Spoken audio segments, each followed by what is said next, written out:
जाऊयात। इगतपुरीमधील शेतकऱ्यांना प्रशासनाच्या हलगर्जीपणामुळे मोठा फटका सहन करावा लागतोय। गेल्या अनेक महिन्यापासून फार्मर आयडी न मिळाल्याने शेतकरी पीक विम्यापासून वंचित आहेत। तहसील कार्यालयामध्ये वारंवार फेऱ्या मारून सुद्धा अधिकारी उडवाउडवीची उत्तरे देत असल्याचा आरोप शेतकऱ्यांनी केला आहे। या सगळ्या संदर्भातला आढावा घेतलाय आमचे प्रतिनिधी विकास काजळे यांनी। पाहूयात। तालुक्यातील शेतकऱ्यांचे जर प्रश्न बघितले तर अवकाळीने अक्षरशः शेतकरी हुरपळून निघालेला आहे आणि फार्मर आयडी साठी शेतकरी जे आहेत ते इगतपुरी तहसील कार्यालयाच्या बाहेर वारंवार चक्र मारत आहेत। माझ्याबरोबर काही शेतकरी आहेत। नेमकं ते शेतकरी फार्मर आयडी नसल्यामुळे त्यांना जे काही डॉक्युमेंट्स बनवायचे असतात, कागदपत्र बनवायचे असतात ते त्यांना बनवता येत नाहीत आणि तहसीलदार असतील त्यांच्याकडे ते वारंवार चक्र मारतात, परंतु अप्रूव्हल न मिळाल्यामुळे त्यांचा जो काही आयडिया आहे तो मिळालेला नाहीये।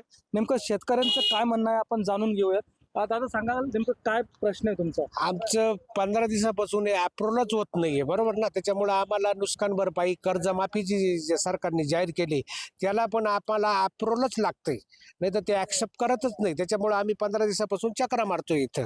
त्यामुळे तहसील कार्यालय प्रशासन यांच्या मागण्या मान्य करणार का आणि यांचा जो फार्मर आयडी मुळे जे कामं अडकलेली आहेत ती कधी मार्ग लागतील असा प्रश्न देखील शेतकरी विचारू लागले आहेत। त्यामुळे याकडे प्रशासन नेमकं कशा पद्धतीनं सपोर्ट करतं आणि शेतकऱ्यांना मदत करतं का हे पाहणं देखील तितकंच आता महत्त्वाचं असणार आहे। पुढारी न्यूजसाठी विकास काजळे, इगतपुरी, नाशिक।